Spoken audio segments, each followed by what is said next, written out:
할렐루야. 예배 자리에 오신 여러분들을 환영하고 축복합니다. 얼마 전 저는 어머니와 아내와 평소 단골로 가던 음식점에 갔습니다. 여느 때처럼 저희들이 매번 주문했던 음식이 있는데요. 그 음식은 돼지갈비였습니다. 그 식당에서 제일 값싸면서도 맛있는 음식이었기 때문에 그날도 여느 때처럼 메뉴판을 달라고 해서 돼지갈비를 가리키면서 이 음식을 달라고 주문을 했습니다. 그날따라 그날 나온 그 돼지갈비는 평소 때보다 훨씬 더 맛이 특이했습니다. 양념도 좀 달랐고, 그래서 저희 아내나 저나 어머니나 먹으면서 각자 한마디씩 한 거예요. 오늘은 음식이 좀 더 고소한 것 같아. 오늘은 맛이 좀 다른 것 같아. 오늘 맛이 좀 더 좋은 것 같아. 그렇게 맛있게 식사를 다 끝내고 제가 이제 계산을 하기 위해서 계산서를 가지고 계산대 앞으로 갔습니다. 그리고 계산을 하기 위해 계산서를 보는 순간 깜짝 놀랐습니다. 제가 주문한 음식이 돼지갈비가 아니라 소갈비였던 것입니다. 순간 당황스러웠습니다. 가격이 훨씬 더 비싼 음식이었기 때문에 그렇습니다. 그래서 저희 아내와 제가 이야기를 합니다. 그 카운터에 있는 매니저에게 우리는 소갈비를 주문한 것이 아니라 돼지갈비를 주문했는데 이게 주문이 잘못된 것 같아요. 그렇게 하니까 이 매니저가 주문을 받은 종업원을 부릅니다. 그 종업원이 와서 이렇게 이야기하는 거죠. 아까 분명 손님이 소갈비라고 메뉴판을 가리켰습니다. 아마도 그 종업원과 제가 가리킨 그 손가락의 위치를 그 종업원은 오해했던 것 같아요. 그 메뉴판 제일 위에 소갈비, 중간에 돼지갈비, 제일 마지막에 소불고기 이렇게 적혀 있거든요. 그러니까 저는 중간을 가리킨다고 가리켰는데 이 종업원은 제일 위 비싼 음식을 가리켰다고 생각하고 그 음식을 주문했던 거예요. 그날따라 종업원이 너무 친절하게 고기를 잘 구워주시는 거예요. 오늘 왜 이렇게 친절할까 했는데 나중에 알고 보니까 비싼 음식을 시켰기 때문에 아마도 더 친절했던 것 같습니다. 자, 그런 난처한 상황 가운데 있는데 어떻게 할까? 비싼 돈을 내야 되나? 이렇게 고민하고 있는데 반전이 일어났어요. 카운터에서 계산을 받던 그 매니저분이 이렇게 이야기하는 거죠. 고객님 죄송합니다. 저희 종업원이 실수로 오늘 주문을 잘못 받은 것 같습니다. 고객님이 원하시는 그 메뉴 값을 지불하시면 되겠습니다. 그렇게 계산을 해드리겠습니다 하고 평소에 제가 먹던 돼지갈비 값으로 계산을 해준 거예요. 그래서 그날 그 계산을 하고 나오면서 저희 어머니와 또 아내와 제가 똑같이 한마디씩 했죠. 야, 역시 이 집은 돼지갈비만 맛있는 것이 아니라 친절하기도 해. 그래서 이 집은 장사가 참 잘 되나 봐. 여러분, 그날 그 음식점을 나오면서 제 마음속에 있었던 감정은 참 감사하다. 또 한편으로는 그 매니저분이 저희들한테 대했던 그 태도가 참 은혜라고 느껴진 거예요. 왜냐하면 어쨌든 저는 돼지갈비를 주문했지만 더 비싼 음식을 먹었기 때문에 당연히 그 음식값을 지불해야 됐음에도 불구하고 그냥 저희들의 제 이야기를 믿고 제 이야기를 인정해 주었기 때문에 저는 참 고맙기도 하고 저한테 은혜를 베풀었구나 이런 생각을 하게 되었습니다. 여러분, 기독교와 다른 종교의 차이점이 무엇일까요? 여러분, 다른 종교에도 기적이 있고 다른 종교에도 놀라운 일들이 일어나고 또 다른 종교에도 천지창조의 여러 가지 사건에 대한 기록들이 있습니다. 그런데 기독교와 타 종교에 있어서 가장 큰 차이는 저는 은혜의 교리라고 생각합니다. 여러분, 세상의 모든 종교는 그 종교가 요구하는 규칙이 있습니다. 대부분의 종교는 선한 삶을 요구하고 그 종교가 요구하는 율법을 잘 지켜야 구원이 있다 혹은 보상이 있다라고 이야기합니다. 그런데 여러분, 우리 기독교는 어떻습니까? 기독교는 나의 힘과 능력으로 구원받는 것이 아니라 하나님의 은혜와 능력으로 구원이 우리에게 있다라고 말하는 것입니다. 여러분, 이게 얼마나 큰 감동적인 이야기입니까? 여러분들이 행동한 만큼 여러분들에게 결과가 주어지고 보상이 주어진다면 아마도 우리의 삶은 그렇게 행복하지 않을 가능성이 높습니다. 그런데 기독교는 우리의 힘과 우리의 능력이 아니라 예수 그리스도의 은혜로 우리에게 구원이 이루어진다고 하니 이것이 얼마나 놀랍고 감사한 일입니까? 여러분, 바울은 바로 오늘 이 은혜의 구원을 갈라디아 교회에 전하고 있었습니다. 이 은혜의 복음을 들었던 갈라디아 교회 성도들은 참으로 감동이 있고 은혜가 넘쳤겠죠. 여러분, 만약 우리가 이 땅을 살아가면서 내가 노력한 만큼, 내가 행동한 만큼 결과가 주어진다면 어떨 것 같습니까? 물론 저는 그런 세상이 주어진다면 참 좋은 세상이라고 생각합니다. 내가 노력한 만큼, 내가 열심히 일한 만큼, 내가 열심히 공부한 만큼 나에게 대가가 주어질 수 있는 세상이라면 어쩌면 그것이 천국일지 모릅니다. 그런데 여러분, 한번 생각해 보십시오.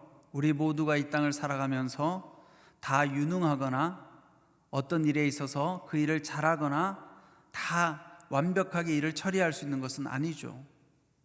만약 우리가 노력한 만큼의 대가가 주어진다면 어떤 사람에게는 참 유쾌하고 기분 좋은 일이지만 어떤 사람에게는 참 불행하고 힘들 수도 있어요. 때로는 내가 약하고 부족하고 병들어서 힘들고 어려운 상황에서 내가 행동한 만큼, 노력한 만큼 대가가 주어진다면 아마도 우리는 이 세상을 사는 것이 참 힘들지 모릅니다. 그런 점에서 기독교가 주는 은혜의 교리는 참으로 우리에게 놀라운 기쁨의 교리입니다. 여러분, 하나님 나라의 법칙은 우리가 겸손함으로 하나님 앞에 무릎 꿇고 하나님 앞에 엎드릴 때 하나님의 은혜로 우리의 삶을 인도한다는 것이 바로 하나님의 법칙입니다. 여러분, 그런데 문제는 사도 바울이 이 은혜의 구원을 갈라디아 교회에 전했는데 갈라디아 교회 안에 이 은혜의 구원이 아니라 조건적인 구원, 거짓된 복음을 들고 온 선지자들이 있었다라는 거예요.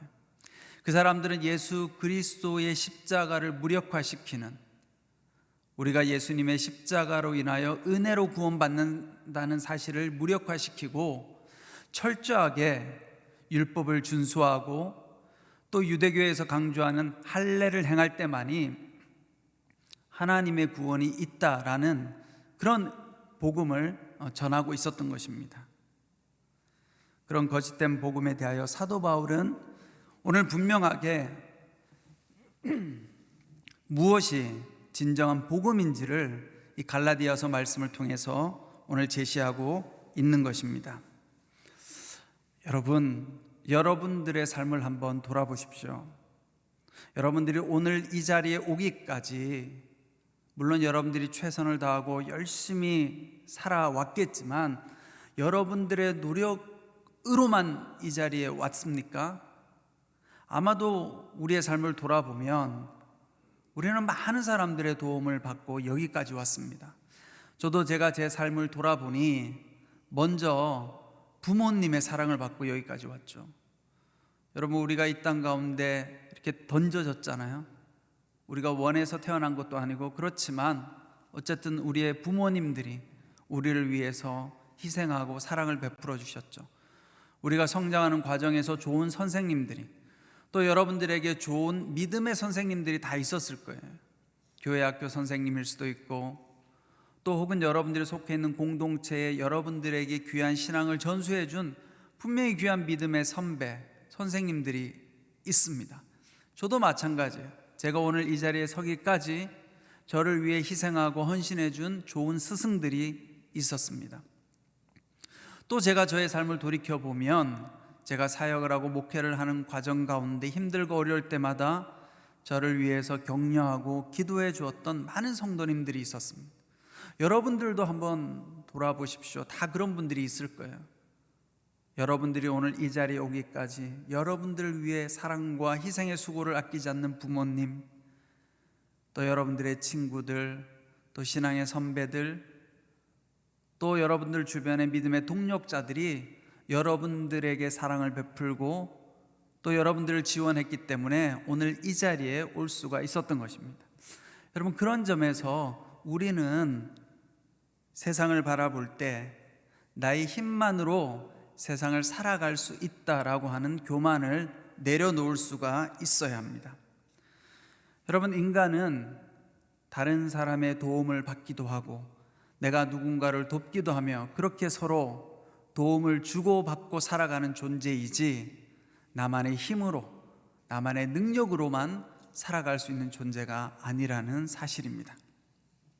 오늘 갈라디아 2장 20절 말씀은 복음의 진리에 대하여 두 가지를 설명하고 있습니다. 먼저 첫 번째 2장 20절 상반절을 한번 제가 읽어보겠습니다. 나는 그리스도와 함께 십자가에 못 박혔습니다. 그러므로 이제 더 이상 내가 사는 것이 아니라 내 안에 그리스도께서 사시는 것입니다. 여러분, 이 말씀은 굉장히 비유적인 말씀이죠, 그렇죠? 이 말씀을 사실적으로는 받아들이기 힘든 개념이에요, 그렇죠? 내가 십자가에 못 박혔다라는 말, 내가 더 이상 사는 것이 아니라 내 안에 그리스도가 산다라는 말이 무슨 의미입니까, 여러분? 주님께서 우리의 죄를 십자가에 못 박았다라는 의미입니다. 내 죄의 문제를 주님께서 해결해 주셨다라는 거예요. 비록 나는 죄인이지만 그러나 주님은 이제 우리의 죄를 십자가에 못 박고 더 이상 너는 죄인이 아니야 라고 말씀해 주신 거예요. 그러니 그 예수 그리스도를 우리가 받아들이면 우리의 삶 가운데 예수님께서 내 삶을 인도해 가신다라고 하는 말씀입니다. 여러분, 여기서 중요한 것은 내가 죄인이라는 사실을 인식해야 합니다. 여러분들, 우리가 교회 다니면서 많은 경우 죄인이다라는 말을 많이 듣죠. 그런데 어떤 사람들은 이런 생각이 들 거예요. 도대체 내가 뭘 그렇게 잘못했기 때문에 죄인이라고 말하는가? 그런데 여러분, 제가 인생을 쭉 살다 보니까요, 그렇게 많은 인생을 살지는 않았지만 내가 죄인이 맞구나를 점점 깨닫게 되는 것 같아요. 나이가 먹어가면 먹어갈수록. 왜냐하면 결국은 내 안에 있는 욕심과 나의 유익을 위해서 살아가고자 하는 그 욕구를 없앨 수가 없어요. 여러분, 그게 죄인인 거예요. 그게 죄인. 여러분 중에 전적으로 나를 위해서가 아니라 이 세상을 향해서 내가 교회를 위해서 살아가겠다 이런 사람이 있는가요? 없어요. 우리는 모두가 이기적인 존재예요. 어떻게 하면 내 인생을 좀 더 행복하고 편안하게 살아갈까? 어떻게 하면 내 안에 있는 마음의 상처를 달랠까? 다 자기만 바라보지. 여러분, 이게 뭐예요? 자기 중심성. 이게 죄인인 거예요. 죄인. 세상에 선한 사람은 하나도 없어요. 선한 이름으로 선한 행동을 하지만 다 거기에는 이기적인 욕구가 있어요. 누군가를 돕고 선을 행할 때에도 그것을 통해서 많은 사람들이 나를 인정해주고 칭찬해주고 나를 바라봐주기 원하는, 누군가로부터 찬사를 받고자 하는 다 그런 욕망과 욕심을 가진 존재들이라는 거예요. 이게 죄성이라는 거죠. 죄성. 내가 죄인이라는 사실을 여러분 우리가 인정해야 돼요. 그래야 예수님의 십자가 사건이 어떤 것인지 우리가 깨달을 수 있다라는 것이죠. 여러분, 우리가 다 하나님 앞에서 다 죄인입니다. 그런데 여러분, 문제는 많은 사람들이 그 죄인이라는 사실을 잊어버리고 상대평가를 합니다. 상대평가. 여러분, 상대평가가 무엇입니까? 다른 사람하고 비교해서 나를 보는 것이죠. 나는 저 사람보다는 좀 더 선한 삶을 살고 있어. 나는 저 사람보다는 좀 더 믿음 생활을 잘하고 있어. 그런 생각을 하는 순간 내가 죄인이라는 인식을 망각해버리고 다른 사람의 죄를 자꾸 보게 되는 거예요. 다른 사람의 흉을 보게 되고 다른 사람의 부족한 부분을 보게 되니 내 마음이 흔들리고 내 마음이 요동쳐서 내 마음이 힘들고 어려워지고 상처받게 되는 것이죠. 또 한편으로 이 상대평가는 타인에게만 적용되는 것이 아니라 나에게도 적용을 합니다. 여러분들이 가지고 있는 기준이 있죠. 이런 삶을 살아야 되는데 그 기준을 가지고 타인에게도 적용하지만 나에게도 적용하는 거예요. 그러니까 또 어떻게 해요? 또 좌절하고 절망하는 거죠. 하나님, 나는 또 이런 삶을 살았습니다. 근데 여기서 중요한 포인트는 뭐예요? 내가 죄인이라는 사실을 사실은 망각한 거예요. 내가 열심히 노력하면 좀 더 선할 줄 알았는데, 내가 열심히 노력하면 좀 더 도덕적이고 좀 더 율법을 잘 지킬 줄 알았는데 여전히 내 안에 인간적인 생각이 가득 차 있는 거예요. 여러분, 이게 죄라는 거예요. 죄성이 가득 차 있는 거죠. 진짜 내가 죄인이라는 생각을 하는 순간 철저하게 나는 죄인이며 다른 사람의 죄를 보는 것이 아니라 이 죄인인 나를 구원해 주신 예수님, 나는 정말 죄인이지만 은혜로 이 땅을 살아가는구나. 그래서 그것이 너무 감사해서 다른 사람들을 볼 때마다 내가 이렇게 은혜로 살아가니 어떻게 하면 내가 저 사람들을 도와주고 저들에게 희망과 용기를 줄 수 있을까? 그러면 이런 생각으로 바뀌는 거예요. 그러나 내가 죄인이라는 생각을 하지 못하는 순간 여전히 나의 힘으로 내 삶을 바꿀 수 있고 변화시킬 수 있다라고 하는 그런 인간 중심적인 생각에서 벗어나지 못하는 것입니다. 오늘 갈라디아서 2장 20절 말씀은 두 번째로 예수 그리스도의 십자가는 우리를 위한 희생과 사랑의 선물이라는 사실입니다. 여러분, 인간은 설득과 처벌로 변화되지 않습니다. 오직 사랑만이 인간을 변화시킵니다. 여러분, 예수님께서 공생의 3년 동안 열심히 제자들을 가르쳤습니다. 어떻게 보면 예수님도 제자들을 설득한 것이죠. 그런데 3년 동안 열심히 예수님의 말씀을 들은, 오늘날의 표현을 해보면 명품 강의를 들었던 그 제자들 중 그 누구도 변화된 영혼이 없었다는 거예요. 예수님조차도, 하나님의 아들 예수님조차도 인간을 설득하는데 어떻게 보면 실패하셨던 것이죠. 11명의 모든 제자가 예수님께서 십자가에 달리실 때 다 도망을 갑니다. 그런데 여러분, 예수님께서 십자가에 달리셔서 죽음을 통해서 예수님의 말씀을 증명했을 때, 예수님께서 평소에 말씀하셨던 하나님의 사랑과 하나님의 복음을 그의 생명으로 보여주었을 때 사람들은 어떻게 됩니까? 놀라운 변화가 일어납니다. 도망갔던 베드로가 기꺼이 복음을 들고 나아갑니다. 역사가들에 의하면 예수님의 11 제자가 모두 다 순교했다는 거예요. 어디서 그 순교할 수 있는 용기와 담대함이 나왔을까요, 여러분? 예수님의 사랑을 직접 경험했기 때문에 그런 거예요. 여러분, 사람은 사랑을 주지 않으면 변화가 되어지지 않습니다. 사랑만이 사람을 변화시킬 수 있는 것입니다. 그런 의미에서 예수님의 십자가는 예수님의 희생적 사랑을 우리에게 보여주신 사건이라고 볼 수 있습니다. 그런데 여러분, 또 하나 중요한 것은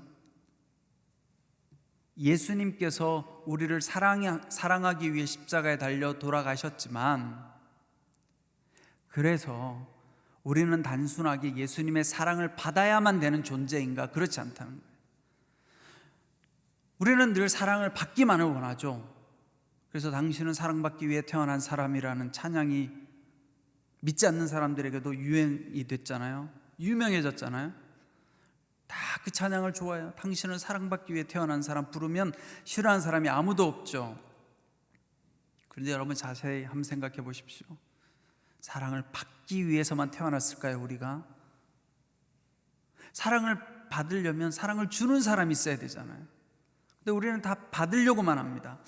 여러분, 사랑을 받는다고만 해서 치유가 일어날까요? 결코 그렇지 않아요.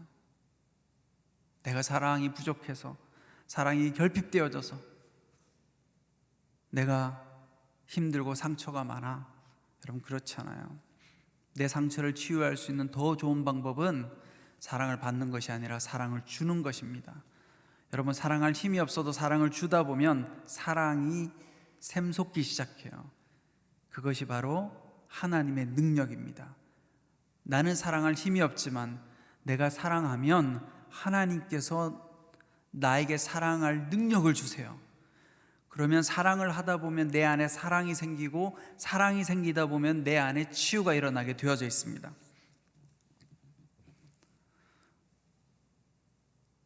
여러분, 설경욱 목사님이란 분이 있는데요, 이 분이 작사한 곡의 제목이 또 하나의 열매를 바라시며 라는 곡이 있습니다. 이 또 하나의 열매를 바라시며, 여러분들 다 아는 찬양이에요. 설경욱 목사님은 당신은 사랑받기 위해 태어난 사람이라는 찬양을 듣고, 왜 우리는 사랑을 받기만 해야 될까? 우리는 사랑을 받을 뿐만 아니라 사랑을 줘야 하는 존재다, 그런 마음으로 이 곡을 작사했다고 합니다. 제가 한번 가사를 불러드릴게요. 여러분 다 아시는 곡이에요. 감사해요, 깨닫지 못했었는데 내가 얼마나 소중한 존재라는 걸. 태초부터 지금까지 하나님의 사랑은 항상 날 향하고 있었다는 걸. 고마워요, 그 사랑을 가르쳐준 당신께, 주께서 허락하신 당신께. 그리스도의 사랑으로 더욱 섬기며 이제 나도 세상에 전하리라. 당신은 사랑받기 위해, 그리고 그 사랑 전하기 위해 주께서 택하시고 이 땅에 심으셨네. 또 하나의 열매를 바라시며. 여러분, 이 곡의 중요한 포인트는요, 당신은 사랑받기 위해, 그리고 그 사랑 전하기 위해. 사랑을 받을 뿐만 아니라 사랑을 전하는 열매를 맺어야 된다라는 것입니다. 여러분 잘 알고 있는 장발장이라고 하는 소설이 있잖아요. 장발장이 은그릇 하나를 훔쳐 달아났지만 그가 병사들에게 잡혀 다시 수도원으로 돌아왔을 때 벌벌 떨고 있는 그 장발장을 향해서 수도원의 신부가 이렇게 이야기하죠. 왜 내가 준 은촛대는 가지고 가지 않았습니까? 장발장이 그 이야기를 듣고 그 신부님의 용서함을 받고, 그는 그제서야 자신이 죄인이라는 것을 깨닫고 이전과는 다른 완전한 삶의 변화가 여러분 일어납니다. 여러분, 오늘 예수님은 단순하게 사랑을 말로만 전하지 않으셨어요. 예수님의 생명을 우리를 위해 내어주셨습니다. 그것이 바로 십자가 사건입니다. 당신의 생명을 희생해서 그 사랑을 우리에게 보여주셨어요. 여러분, 십자가 사건은 어떤 사건인가? 예수님의 사랑을 보여준 최고의 사건인 거예요. 여러분, 이 세상에서 내 마음속에 있는 사랑을 보여준 최고의 사건, 내 생명을 내어주기까지 사랑한다고 보여준 사건이 바로 십자가 사건입니다. 그래서 십자가는 예수님께서 우리를 향한 희생과 사랑의 선물인 것입니다. 여러분, 우리가 복음을 전한다고 할 때 복음을 전한다는 것은 성경의 내용을 전하는 것이 복음을 전하는 것이 아니에요. 예수님의 사랑을 내가 나누어 주는 것이 바로 복음을 전하는 것입니다. 여러분들이 복음을 전한다고 하는 것은 여러분들 가족들 안에 믿지 않는 분들이 있습니까? 그러면 복음을 전하는 것은 성경에 나와 있는 교리를 알려주는 게 아니에요. 예수 믿으면 구원받습니다, 이 예수님을 믿으면 천국 갑니다가 복음이 아니라, 그 말을 전할 때 여러분들 가족에게 어떻게 해야 되겠어요? 평소와는 달라져야 되겠죠. 평소에 내가 참지 못하고 갈등하고 다투었다면 적어도 내가 오늘 복음을 꺼내는 순간부터는 어떻게 돼? 달라져야 돼요. 우리 딸이, 우리 아들이, 우리 남편이, 우리 아내가 나에게 어느 날 복음을 가져왔는데 그 이야기를 하는 날부터 태도가 달라졌어. 복음이라는 이야기를 하는 날부터는 나를 향해서 사랑이 담겨 있어. 나를 향해서 인내가 있고 용서가 있어. 여러분, 그게 나에게 전달되어져야 그것이 복음이 아니겠습니까? 예수님이 우리에게 전해준 복음은 자신의 생명을 우리를 향해 던져주신, 그 생명을 직접 우리에게 전해주신 그 사건이 바로 십자가 사건이라는 사실입니다. 마더 테레사가 인도의 캘커타에서 빈민들을 헌신적으로 돌볼 때였어요. 길거리에 가보니까 아주 깡마른, 그리고 씻지 못해서 아주 때로 찌들어 있는 그런 소년을 발견합니다. 너무나 안타깝고 불쌍해서 이 마더 테레사가 이 소년을 고아원으로 데려와서 깨끗하게 씻기고 또 새 옷을 주고 또 식사를 주고 깨끗한 침대에서 잠을 재워줍니다. 그런데 그 다음날 아침에 일어나 보니까 이 소년이 어딘가로 나가버린 거예요. 침대가 덩그러니 비어 있는 거예요. 밖에 나가 보니까 또 이 소년이 길거리에서 구걸을 하고 있는 거죠. 그래서 또 이 소년을 데려와서 씻기고 음식을 주고 깨끗한 침대에서 재워줍니다. 그런데 아침만 되면 이 소년이 어떻게 하느냐, 침대를 덩그러니 비워놓고 나가서 구걸하는 거예요. 그래서 도대체 저 구걸을 하다가 어디로 가는가 하고 평소에 따라가 보았더니 큰 나무 아래에 있는 움막집이 있는데 그 움막집에 들어가는 거예요. 그래서 소년이 거기서 뭘 하느냐, 그 움막집에 들어가니까 한 여인이 아이들을 위해서 쓰레기통을 뒤져서 가져온 음식을 끓이고 있는 거예요. 그런데 그 여인이 끓여준 음식을 이 소년이 너무나 맛있게 먹으면서 행복하고 기뻐하더라는 거죠. 그래서 마더 테레사가 물어봅니다. 너 왜 이 고아원이 별로 마음에 들지 않니? 너 왜 맨날 길거리에 구걸을 하러 가니? 그렇게 물었더니 이 소년이 이렇게 이야기하는 것이죠. 여기에 어머니가 있기 때문입니다. 어머니의 사랑이 있고 가족들이 함께 있어서 행복합니다. 그 이야기를 듣고 마더 테레사가 이것이 사랑이구나, 이걸 크게 느꼈다고 합니다. 여러분, 그 어머니의 진심 어린 사랑, 그 사랑 때문에 이 소년은 비록 쓰러져가는 움막집이지만, 그리고 비록 쓰레기통을 뒤져온 음식이지만 그 어머니의 사랑이 담긴 그 음식을 함께 먹는 것이 이 소년에게는 행복이었던 거예요. 여러분, 사랑은 말로 되어지지 않죠. 예수님은 사랑을 우리에게 보여주셨어요. 자신의 생명을 내어주기까지 그 사랑을 보여주셨습니다. 그것이 바로 십자가의 사랑입니다. 사랑하는 성도 여러분, 성경은 예수님의 십자가 사랑을 여러분들이 경험하고 나누기를 원합니다. 오늘 이 저녁 십자가에 달리신 그 예수님을 여러분 바라보시고, 주님께서 나를 위해서 십자가에 달리신 것처럼 나도 주님을 위해서 주님께서 나에게 주신 그 생명의 복음을 나도 희생하며 다른 사람들에게 나눠주게 하여 주시옵소서. 여러분, 예수님의 사랑이 느껴지지 않는다면 예수님처럼 그냥 살아보세요. 예수님이 하셨던 그 원리로 나를 내어주고 나를 던지고 나를 희생하면 여러분들이 가족들을 변화시키고 싶고 친구들을 변화시키고 싶고, 아니 나 자신을 변화시키고 싶다면 예수님처럼 나를 던져 희생적인 사랑을 베풀다 보면 거기에 하나님께서 거하십니다. 여러분, 하나님께서 어디 거하신다고 이야기하십니까? 사랑이 있는 곳에는 하나님께서 거하신다고 하지 않으셨습니까?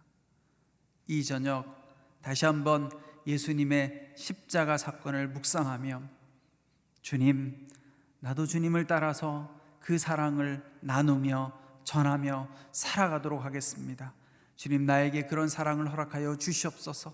그렇게 사랑할 수 있는 능력을 허락하여 주시옵소서. 그렇게 믿음을 고백하며 나아가는 여러분 되시기를 축원합니다. 기도하겠습니다.